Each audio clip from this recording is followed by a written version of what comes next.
Nah ini kan kita orang santri, nah biasa ngaji fikih detail. Kamu Pak D seorang perempuan mahasiswi misalnya sering pacaran.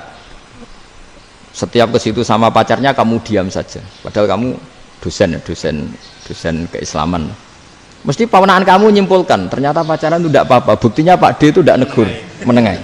Ini berarti as-sukut alal mungkar. Tapi kebalikannya, Pak D ini terkenal keras. Nak runo mesti ada aku ponaan.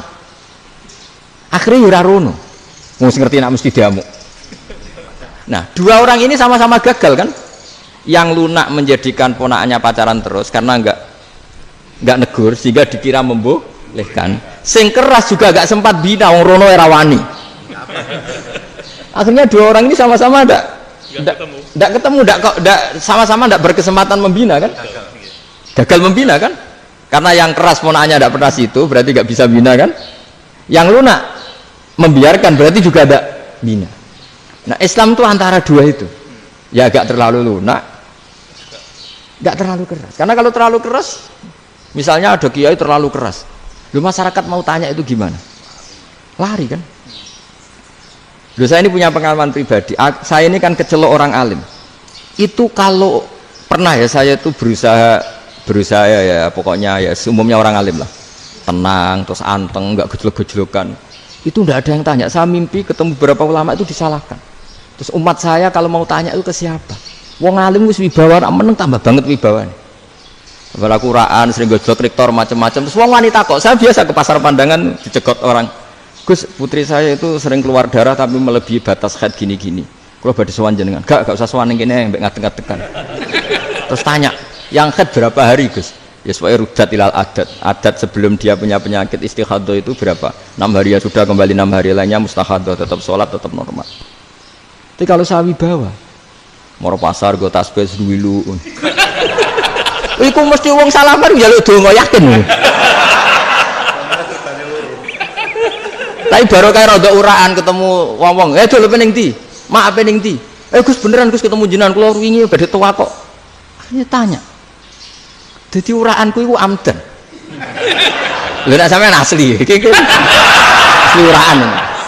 Karena ndak uraan lah tetap ndak wibawa kan. Jadi baru kayak uraan dia banyak. Saya tuh kalau ngantor di Jogja itu banyak orang yang tanya. Ya biasa tuh tanya macam-macam. Karena saya uraan. Ke pasar ya orang, bahkan di bis sering ketemu orang, wah beneran Gus kalau badhe sowan jenengan badhe tanya ini. Ya sudah di sini aja. Jadi semua itu diilmoni. Nah, Nabi itu punya sisi yang dua-duanya jalan. Memang beliau luar biasa, dipilih Allah yang luar biasa. Nabi ketika wibawa itu banyak sahabat yang bahkan mengenali wajahnya aja tidak bisa. Ka'anna ala ru'usihim at-tairs. Bayangannya seakan-akan di kepalanya itu ada burung yang takut terbang, saking antengnya. Tapi Nabi sekali mengeluarkan job, sekali santai, itu sahabat tanya itu sampai yang nggak pantas ditanyakan. Nabi saya tadi kumpul istri saya, tapi tidak inzal, itu wajib mandi ndak?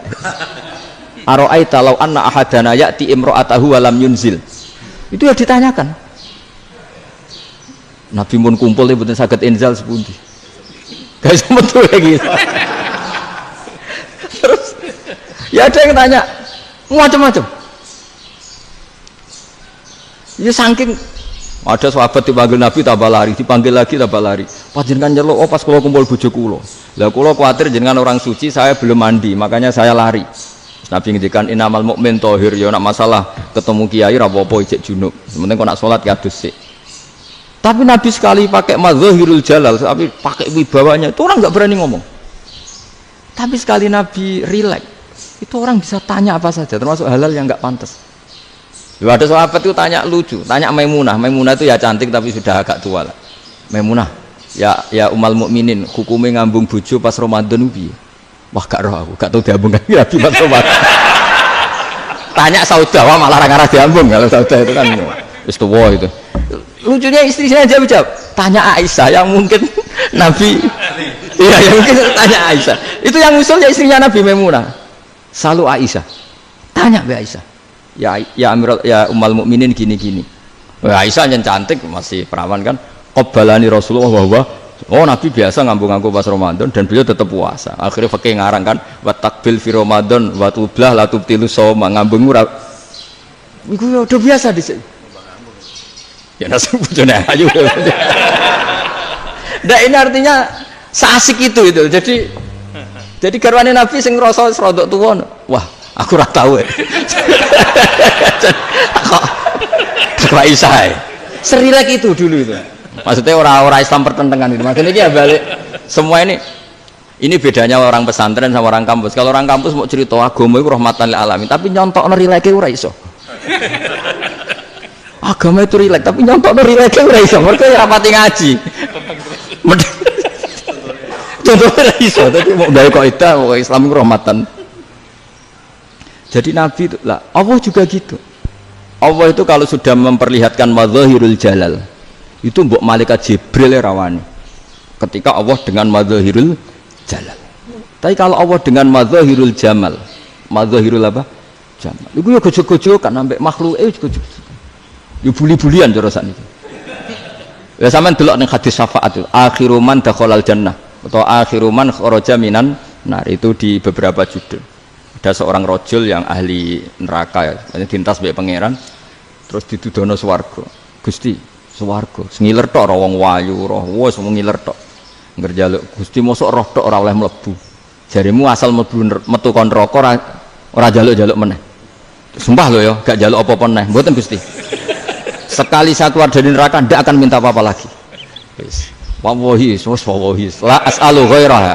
Mesti ghaira khoslah, ghaira tilkal khoslah. Ya niku pokoke selain keluar dari neraka saya ndak akan minta lagi. Didono swarga wong do kelon seruwibet kan. Sing bojone elek kan dendam dadi ning swarga iki. Swarga wis macam-macam lah. Gusti mosok roh tok ora oleh mlebu. Jarene janji ra njaluk meneh. Akhire ya wis didelokno neraka. Jadi pangeran jawabe gampang, didelokno neraka. Roh neraka begitu menyakitkan, begitu ngeri. Sudah Gusti saya tidak minta surga, sementing enggak masuk neraka. Rabbana srif anna adzab jahannam. Setelah lama itu diadepno swarga njuk mlebu swarga, terus diadepno neraka. Akhirnya ya sudah. Saiki mlebu swarga gak apa-apa. Iku jawabe lucu. Atas taziu jenengan ngenyek kula. Wong karuan ra di swarga kok mlebu swarga. Terus akhirnya mlebu swarga, kan mlebu swarga tamanna, sangen-angen sing mbok jaluk apa? Barang angen-angen yang indah-indah, laka wa asratu amsal. Ya siku tak turuti wa asratu amsalih lan lipatan ke-10. Jawabe wong lanang ya lucu. Atas taziu bi wa anta rabbul alamin. Jenengan pangeran kok ngenyekan. Maksudnya wis karuan aku ora pantes. Terus jare pangeran la astazi'u bika walakinni ala ma asya'u qadir. Aku gak ngenyek kowe, pancen aku pangeran. Nuruti kowe iku iso. Jadi Allah sendiri ketika dengan madzahirul jamal itu malaikat ya ono sing wani bantah. Masyhur itu kan malaikat sing bantah pangeran atas alufiya mayufsidu fiya wa yasfikut. Karena Allah dengan madzahirul jamal. Sing paling masyhur Nabi Musa. Nabi Musa itu ketika Nabi Mi'raj. Nabi Mi'raj itu beliau kira-kira di langit keempat lah yang masyhur atau kelima. Ngelangkai. Nabi Musa nangis, ya Rabbi ini apa-apaan? Orang sing ja'a ba'di kemudian melangkai makom saya ini apa-apaan? Jadi Nabi Muhammad kan apapun hebatnya kan junior. Kok melangkai makom saya ini apa-apaan? Enggak fair. Sampai Nabi Muhammad itu tanya gini sama Jibril. Reaksi Allah gimana ketika melihat Musa seperti itu? Jawab malaikat Jibril lucu. Ya roh khiddatahu, Allah sapal gayane Musa biar ya dibiarin aja sama Allah. Tapi wong jenenge Nabi Musa itu kekasihnya Allah, tetap berkah bagi kita. Betul. Ketika setelah Mi'raj diwajibkan sholat 50, gentenan Nabi Musa kelihatan nabinya. Sebenarnya Nabi Musa itu sebetulnya loh, gak nguntungkan kita sebetulnya, tapi yang nguntungkan. Sebenarnya tidak niat nguntungkan kita, tapi nguntungkan. Nabi Ibrahim kan di langit ke-6, keren lah. Konti dong ketemu Allah ngeten-ngeten kan salat 50. Karena Nabi Ibrahim terkenal Nabi baik, tidak bantah. Bareng Nabi Musa. Kenapa diceluk pangeran? Kula kan salat ping 50. Inna ummataka la tutiku dzalik. Wah, gak kuat umat. Serai-rai gak umatmu ora ngarah kuat 50 rokaat. Tapi sebenarnya Nabi Musa itu niatnya bukan membela kita. Fa inna ummati la umatku sing gagah-gagah ra iso mulai umat. Berarti sebetulnya itu masih pakai gengsinya sebetulnya. Wes ngono-ngono lah sementing kita untung. Sebetulnya dia itu nggak terima. Wong umat saya aja yang lebih kuat, nggak kuat apalagi umatmu. Dan terus seperti ini. Irji ila rabbika fas'alhu takhfif. Itu berarti Allah dengan madzahirul jamal. Sudahlah, datang ke Allah minta keringanan. Allah itu baik. Minta, mbak Allah diringanan mau 5 tok, jadi cek 45. Balik ke Nabi Musa, piro 45, cek ra kuat umat. Wong umatku ora kuat, jadi sebenarnya dia umatku ora kuat. Lu cara Nabi Muhammad model wong Malang, yo beda umatku mbek umatmu. Ribet kan? Betul. Lu Nabi Muhammad kan tidak seperti itu kan? Tidak punya akhlak Malang kan? Akhlak. Maksudnya akhlaknya mujur itu, akhlak yang baik gitu. Ya akhlak yang mujur, bukan yang Malang gitu. Jadi Nabi ya manut. Tinggal 40 kan, dikurangi lagi 35 sampai 9 kali kan, masyhur itu. Ya kan kalau dikurangi 55 kan berarti turun naik kan 9 kali. Itu setelah 5 itu Nabi Musa cek usul masih ragu. Itu cara Nabi munggah nentek. Nentek ya. Terus iya doa tuntas betul. Bisa bebas. Terus munggah ado-ado lha opo? Ngapain itu? Akhirnya Nabi Muhammad sudah sampun ya kalimah Allah, saya ini malu sama Allah Musa. Sudah 9 kali dan diturutin terus. Jadi Allah kalau dengan madzahirul jamal itu Nabi Musa biasa nego sama Allah. Tapi ketika Allah dengan madzahirul jalal itu Nabi Musa enggak berani. Yaitu di hadis syafa'ah. Hadis syafa'ah ketika manusia datang ke Nabi Adam, ya tuna Adam. Ya Adam anta abul basar ngene isfa'li ana inda rabbik. Kamu saya minta mensyafaati kita. Nabi Musa, Nabi Adam inna rabbi qad ghadibal yawma ghadaban lam yaghdab qablahu mislah wa la yaghdab ba'dahu mislah. Ini Allah sedang murka besar dan tidak akan murka seperti ini lagi. Sudah saya tidak berani, nafsi. Nabi Ibrahim enggak, termasuk Nabi Musa ketika di itu enggak berani. Karena Allah dengan madzahirul jalal. Itu Nabi Musa enggak berani. Sudah saya sendiri itu pernah salah. Yaitu saya membunuh seseorang yang enggak disuruh oleh Allah membunuh itu. Yang pas jotosi orang Kipti. Akhirnya datang ke Nabi Muhammad. Pas ke Nabi Muhammad, Allah dengan madzahirul jamal. Apa dengan madzahirul jamal sampai Kanjeng Nabi ngendikan analah saya akan memintakan syafaat kalian. Terus fa ahmadu rabbi bima hamida allamaniha rabbi. Saya muji Allah dengan pujian-pujian yang orang lain tidak tahu, hanya saya yang diajari, kata Rasulullah. Nah di sini menurut banyak ulama termasuk kitab yang saya baca, kenapa Muhammad sebagian namanya Ahmadu? Itu dari af'al tafdil eva Muhammadun Ahmadu min huirihi. Muhammad Rasulullah itu kalau muji Allah di atas cara mujinya Nabi yang lain. Jadi Ahmadu bukan dari fi'il mudhari' lil mutakallim tapi dari af'al apa? Tafdil. Fa Muhammadun Ahmadu min huirihi. Bahwa Kanjeng Nabi Muhammad sallallahu alaihi wasallam itu cara mujinya Allah di atas pujian para nabi. Makanya di sini Sayyid Ali Zainal Abidin kalau muji hamdal hamidin wa fauqa hamdil hamidin. Jadi pujian saya ini di atas rata-rata cara mereka apa? Memuji. Yaitu sirinya apa? Nabi itu tahu bahwa akhirat tidak bisa batasi Allah. Kamu tidak bisa nyemprit Allah. Allah, ini akhirat loh. Amal sudah ada manfaat. Ingat itu. Tidak bisa seperti itu. Allah itu nggak bisa tunduk sama konstitusi yang bernama akhirat. Artinya Allah meskipun di akhirat tetap duwe hak yaf'alu ma yasa atau yaf'alu ma yurid.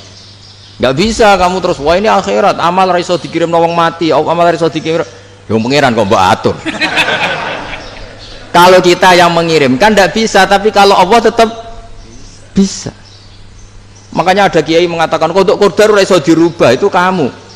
Makanya ada seorang kiai ditanya, kodok qadar ra iso dirubah sekali dicatat selesai. Jadi kiai tadi, tapi nak Allah iso. Dalile apa ya yang huwa ma yasha wa yusbit. Nak Allah ya iso, sing ra iso kan kita. Nah, Nabi itu tahu betul meskipun akhirat itu Allah masih bisa dinego saking baiknya. Akhirnya Nabi sujud, masyhur itu terus, ya Muhammad irfa' ra'sak wasal tuqa wasa'tu safa. Semat sirahmu angkat, kujo apa tak turuti. Terus semenjak itu Nabi minta apa? Syafa. Artinya apa? Ketika Nabi lain berpikir bahwa akhirat ini membatasi amal karena sudah Nabi tahu betul kalau Allah tetap Allah yang enggak terbatas kekuasaannya, enggak terbatas rahmatnya juga saat di akhir.